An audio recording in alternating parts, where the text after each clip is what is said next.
Shanti in English. Music से उसे शांति मिली। बच्चे को शांत क्यों नहीं करते? पुलिस ने मेरा डर शांत कर दिया। एसी ने मुझे शांति दी। तरह तरह की शांति होती है। हिंदी में हम एक ही वर्ड इस्तेमाल कर रहे हैं, शांति शांति शांति। लेकिन मैं आपको बताना चाहता हूँ कि इसी वर्ड को इंग्लिश में जो इन बातों को हमें बोलना होता है तो कैसे हम अलग अलग वर्ड्स का यूज़ करेंगे। आपकी वोकैबुलरी बहुत अच्छे से इंप्रूव होने वाली है। इस वीडियो में आप सीखेंगे कि किस तरीके से हिंदी से इंग्लिश में ट्रांसलेट करते वक्त हमें लिटरल ट्रांसलेशन की तरफ ध्यान नहीं देना चाहिए, बल्कि जो हम कहना चाहते हैं, हमारा मतलब क्या है, हमारा इंटेंशन क्या है, उसके अकॉर्डिंग सही से इंग्लिश में सही वर्ड को चूज़ करके हमें अपनी बातों को कन्वे करना चाहिए। तो मेरे बताने से पहले आप हर एक सेंटेंस को इंग्लिश में बताने की कोशिश ज़रूर करना। तुम उसे शांत क्यों नहीं करते? जैसे कि हम ये किसी बच्चे के लिए बोल रहे हैं, कोई बच्चा रोए जा रहा है तो हम बोलते हैं ना, तुम उसे शांत क्यों नहीं करते। आप इंग्लिश में बोलिए, why don't you pacify him, why don't you pacify him. और सेंटेंसेस देखिए, sing a lullaby to pacify the crying baby. Lullaby का मतलब लोरी। एक लोरी सुनाओ, लोरी सुना के बच्चे को, रोते हुए बच्चे को शांत करो, चुप करो। The parent gave a comforting hug to pacify the upset child. उदास बच्चे को चुप करने के लिए, उसे शांत करने के लिए उसके पेरेंट ने, मदर ने या फादर ने उसको एक हक दिया। म्यूज़िक से उसे शांति मिली। अब ये शांति थोड़ी अलग तरह की है। म्यूज़िक से उसे शांति मिली। अब यहाँ पे थोड़े ना पेसिफाई हम यूज़ करेंगे। यहाँ पर आप बोलिए, music soothed him, music soothed him. Something soothes you, it gives you comfort, it gives you relief, it gives you a kind of experience that you feel happy and relieved. The warm cup of tea helped soothe her sore throat. दूसरा example कि एक गर्म चाय के cup ने उसके खराब गले को शांत किया। The kind words from her friend helped soothe her broken heart. उसके फ्रेंड ने कुछ अच्छी अच्छी बातें बोली, उन अच्छी बातों से उसका टूटा हुआ दिल थोड़ा शांत हुआ। तो आप देख रहे हैं यहाँ पर इस तरीके से जब शांत होने की बात हो रही है तो हम इंग्लिश में कौन सा वर्ड यूज़ कर रहे हैं? सूद। खुद को शांत करो, सब सही होगा, सब ठीक हो जाएगा। शांत करो, इतना चिंता मत करो, इतना परेशान मत हो, डोंट बी सो एंक्शियस। इस तरह की सिचुएशन में हम क्या बोलेंगे? काम your self down, everything will be all right. काम your self down, everything will be all right. अपने आप को शांत करो, सब ठीक होगा। More examples. म्यूज़िक ने मुझे शांत होने में मदद की। The music help me calm down. My teacher asked me to calm down. मेरे टीचर ने मुझे शांत होने को कहा। I was worrying too much about something, my teacher asked me to calm down. When you ask someone to calm down, you tell them to stop worrying about something. उसने customer को शांत करने के लिए पैसे वापस दे दिए। जैसे कि कस्टमर बहुत गुस्से में था, कोई सामान उसको जो मिला वो ख़राब था, तो दुकानदार ने उसको शांत करने के लिए क्या किया? उसके पैसे उसको वापस कर दिए।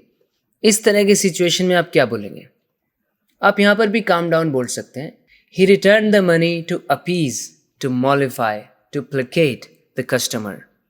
अपीज, मॉलिफाई और प्लेकेट, इन तीनों वर्ड्स का मतलब होता है किसी गुस्से वाले इंसान को शांत करना, उसके लिए वो करके जो वो चाहता है। जो वो चाहता है वो उसको दे दो। To appease him, to mollify him, to placate him. He returned the money to appease, mollify और placate the customer. किसी को अपीज करना, मॉलिफाई करना, प्लेकेट करना मतलब उसके गुस्से को शांत करना। यहाँ पर कहीं ना कहीं वो जो पार्टी है वो नाराज़ है, गुस्से में है, अनॉयड है, तो उसको शांत करने के लिए हम वो कर रहे हैं जो वो चाहता है।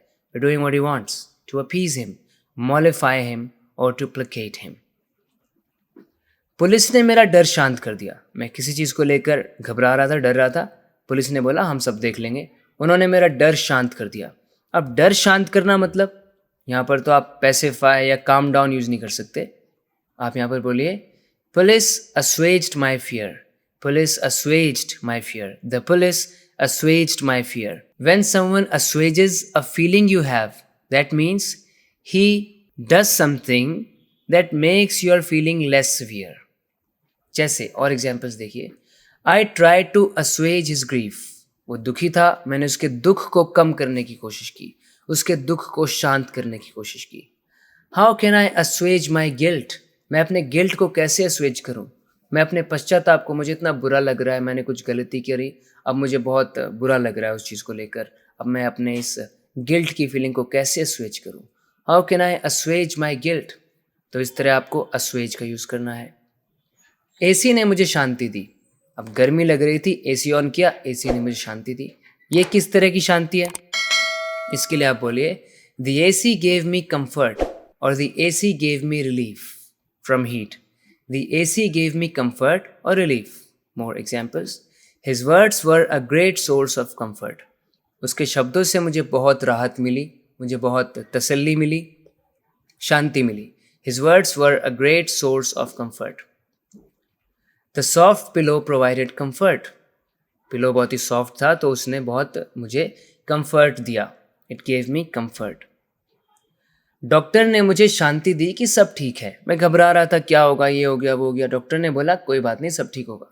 वैसे हम यहाँ पर ऐसे भी कह सकते हैं, डॉक्टर ने मुझे तसल्ली दी कि सब ठीक है, शांति दी कि सब ठीक है। इंग्लिश में कहिए the doctor reassured me that everything was fine. When someone reassures you, it means he tries to do something to make you feel calm, to make you feel less worried about something. The doctor reassured me that everything was fine. Doctor ने मुझे reassure किया कि चिंता मत करो, सब ठीक है, सब ठीक होगा। और एग्जाम्पल्स देखिए, The teacher reassured the students that the exam would be easy. Students बहुत चिंता कर रहे थे, क्या होगा, एग्जाम कैसा होगा। टीचर ने उनको तसल्ली दी कि चिंता मत करो, एग्जाम बहुत ही ईजी होगा। The manager reassured the team that their hard work would be recognized. Manager ने टीम को ये तसल्ली दी कि चिंता मत करो, आपके मेहनत को अप्रिशिएट, आपकी मेहनत को ज़रूर अप्रिशिएट किया जाएगा, रिकग्नाइज किया जाएगा, उसको समझा जाएगा, माना जाएगा, तारीफ होगी आपकी। इन दोनों को शांत करने के लिए कुछ करो। अब मान लो दो लोग फाइट कर रहे हैं, लड़ रहे हैं आपस में एकदम, हम बोल रहे हैं अरे कुछ करो, इन दोनों को शांत करने के लिए लड़ रहे हैं। अब यहाँ पर आप शांत करने के लिए क्या यूज़ करेंगे? मैं आपको एक दूसरा तरीका बताता हूँ। Do something to conciliate them. आया ना दूसरा वर्ड, कंसिलिएट। कंसिलिएट करने का मतलब होता है कि नहीं, दो पार्टीज़ के बीच में जो डिस्ट्रीब्यूट है, डिस्प्यूट जो है, डिस्प्यूट, दो पार्टीज़ के बीच में जो डिस्प्यूट है उसको शांत करना, उनके बीच में जो फाइट है उसको शांत करना, मतलब कंसिलिएट करना। Do something to settle their conflicts. उनके बीच में जो कॉन्फ्लिक्ट्स हैं, जो वाद विवाद है, जो बातें मिल नहीं रही हैं, उनके ओपिनियंस नहीं मिल रहे हैं, उनको सेटल करो, कुछ करो। Do something to settle their conflicts. You can also say do something to resolve their dispute. Do something to resolve their dispute. तो आपने देखा किस तरीके से हिंदी में एक ही वर्ड है लेकिन भावनाएं अलग अलग है, मीनिंग अलग अलग है कहीं ना कहीं, तो इसलिए हमें उसी तरीके से सही वर्ड इस्तेमाल करना चाहिए। इनमें से बहुत वर्ड्स हैं जो आपस में एक दूसरे के लिए यूज़ हो सकते हैं और कुछ नहीं हो सकते हैं। कभी भी कोई दो वर्ड्स इंग्लिश में एकदम सेम नहीं होते, थोड़ा सा मीनिंग डिफरेंट होता है, थोड़ा सा डिफरेंट होता है, थोड़ी सी सिचुएशन डिफरेंट होती है जिसमें हम उस वर्ड को यूज़ करते हैं। इन सेंटेंसेस के थ्रू मैंने आपको बताने की कोशिश की कि किस तरीके से इन वर्ड्स को कैसी सिचुएशंस में यूज़ करना है। इसी तरीके से अमेजिंगली अपने इंग्लिश को इम्प्रूव करते रहने के लिए अगर आपने अभी तक इस चैनल को सब्सक्राइब नहीं किया है तो सब्सक्राइब कीजिए। बात करते हैं अगले वीडियो लेसन में। Till then take care and bye bye.